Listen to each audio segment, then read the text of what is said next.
Dah habis. Maka jawab sahabat, wahai Rasulullah, ya Rasulullah, tentunya keadaan kami di waktu itu lebih baik daripada keadaan kami hari ini. Memanglah kalau macam ni kami punya keadaan besok ni yang macam Nabi sebut ni, mesti lebih baik kami akan memberikan perhatian sepenuhnya kepada masalah ibadat. Sepenuhnya kita kepada ibadat kita aja. Dan tidak sibuk lagi untuk mencari rezeki. Jadi kita tak kalut dah. Kita lah ni duk kalut lagi dah. Di Malaysia ni kebanyakannya duk kalut lagi lah. Banyak lagi orang susah. Dah. Kan banyak dah orang senang. Pasal dalam Parlimen dia tengok tu dia cerita pasal orang susah pihak yang dia cerita pasal orang susah tu kaya melana. Payah juga betul no. Maaf cakap lah, kadang-kadang tu duk cerita pemimpin. Macam mana kita nak bela orang sekitar sendiri pun kita kaya hebat. Hebat tu apa Mahatma apa macam mana sebutan Mahatma Gandhi apa? Dia pemimpin India yang hebat sampai hari ni pun diingati. Kasut pun tak pakai, baju pun tak ada. Sebab dia kata dia nak merasai bagaimana orang susahnya rasa. Barulah dia ada rasa lain, nak betul-betul sungguh tolong. Jadi macam mana kita nak tolong orang susah, kita sendiri pun tak pernah susah. Baru ni tengok, setelah ni pun saya pun jangan tengoklah Parlimen ke, sidang DUN ke, kecuali kalau tengok dia tag kita tu ataupun kita ada kongsi tu, tengok yang baru ni MB baru negeri Kedah, apa nama, Encik Sanusi, tak ada Datuk Iraq, Encik Sanusi Sanusi yang amat berhormat, ada Muhammad Sanusi bin apa nama Sanusi apa? Ingat nama pun kita apa. Jadi waktu ucapan tu dia asal orang susah dulu, sebut orang susah ya, kira sebab. Pasal apa dia biasa susah. Jadi kita yang tak tahu susah ni, kita nak rasa dulu mana. Tak tahu nak rasa. Sebab tu antara yang kita syariatkan untuk kita berpuasa, supaya apa, kita nak bagi kita rasa macam mana orang yang tak ada makanan. Kalau kita asyik kenyang saja sentiasa tak pernah duduk lapar, macam mana kita boleh merasai keperitan orang yang lapar? Baik. Saya pun tengoklah video tu, berhentilah slow tu bunyi sebab ni kata. Mudah-mudahanlah. Jadi rupanya Kedah kita ni kaya juga. Taklah kaya, tapi maknanya kalau betul-betul dia apa nama ikut orang imam, betul-betul pandai mengurus, sumber yang ada ni sebenarnya cukup untuk satu negeri Kedah.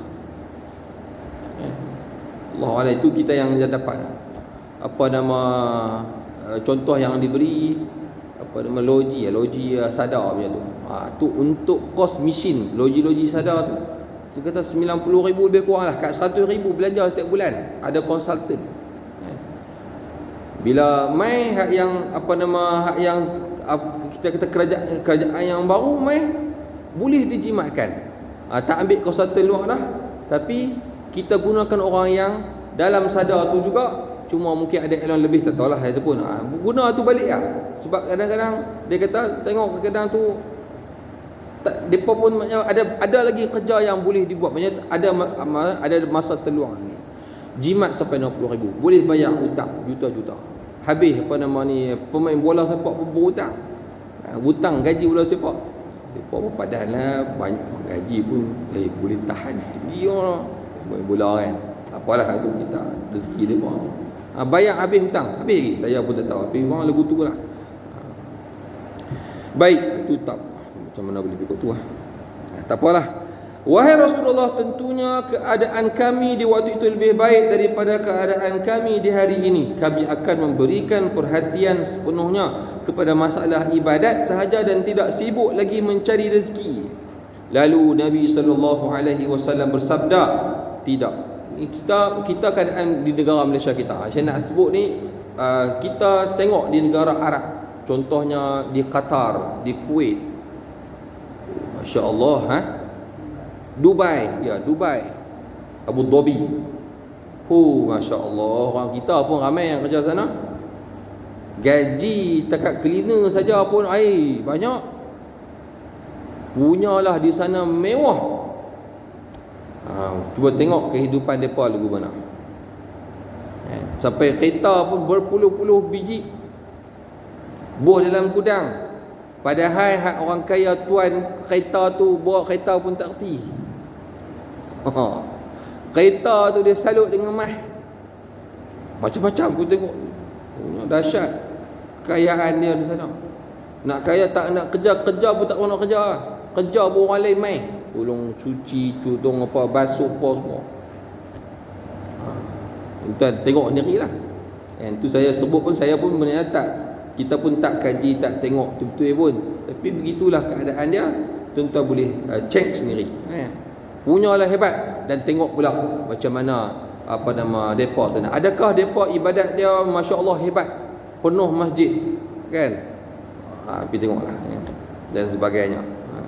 Apa yang depa tu buat tu tu dah kaya. Ini yang sahabat Nabi SAW bila sebut 1400 tahun yang dulu, dan kita nampak kebenarannya pada hari ini.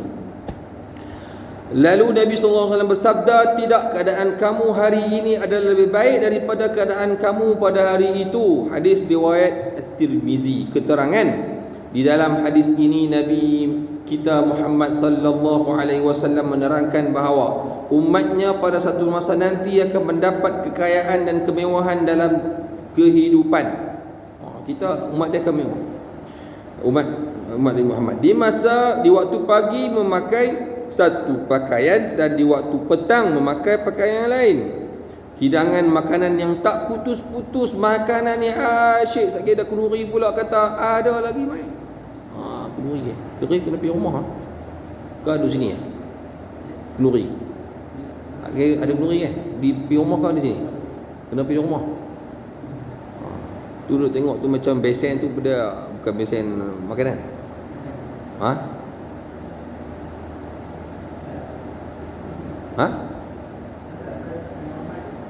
Pergi rumah. Rumah-rumah mereka indah dan dihias dengan beraneka ragam perhiasan. Kita baca cepat sikit dalam keadaan demikian, kita juga mungkin akan berkata seperti perkataan sahabat. Kita pun kadang-kadang mulut manis lagu tu. Aku kalau kata kaya aku tak kalut dah, aku pergi masjid je. Tengok-tengok bila kaya sungguh, bukan takat dengan dia kali pun hilang. Kita kan, waktu tak dapat lagi, bolehlah kita duk janji macam-macam.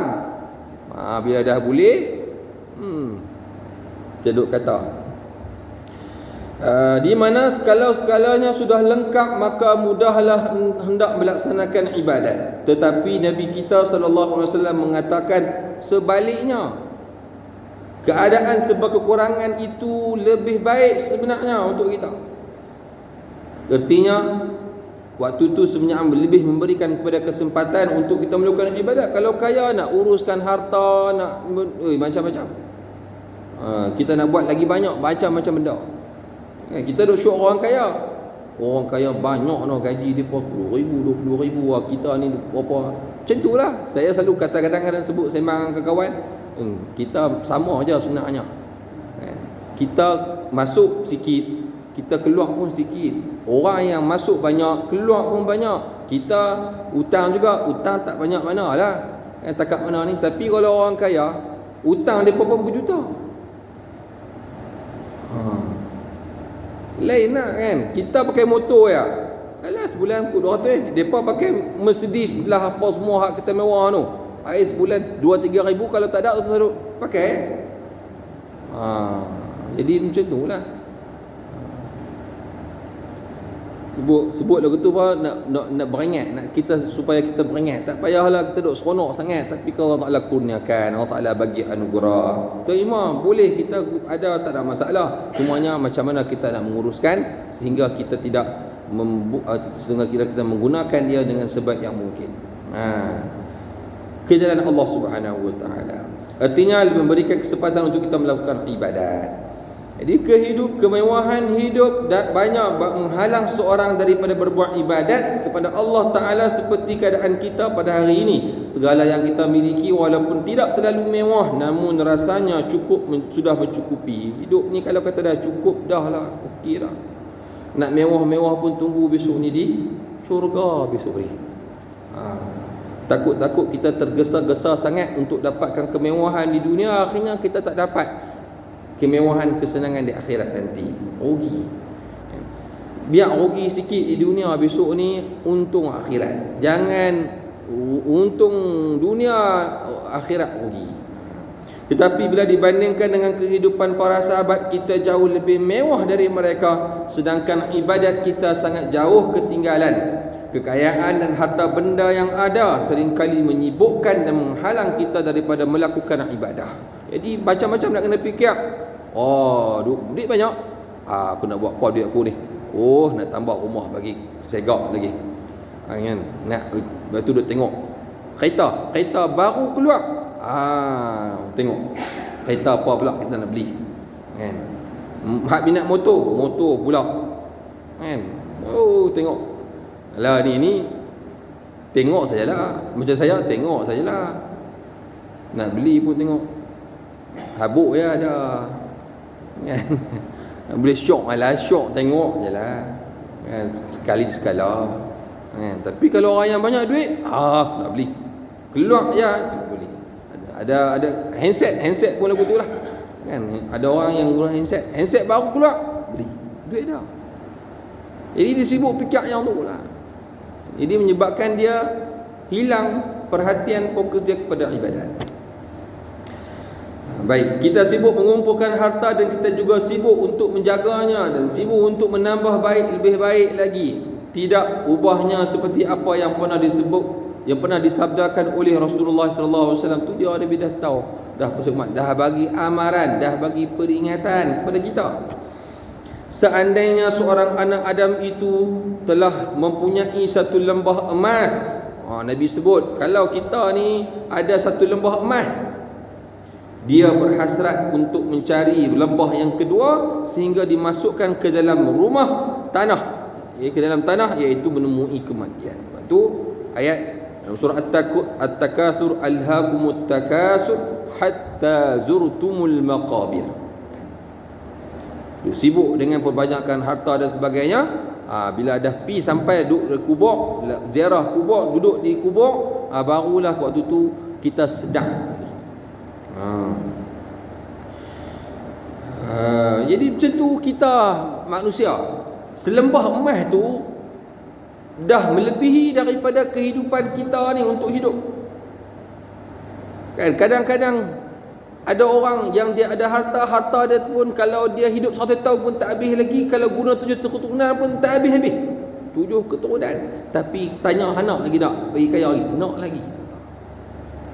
Sebenarnya dia bukan kaya, dia miskin. Miskin apa? Miskin jiwa. Baik.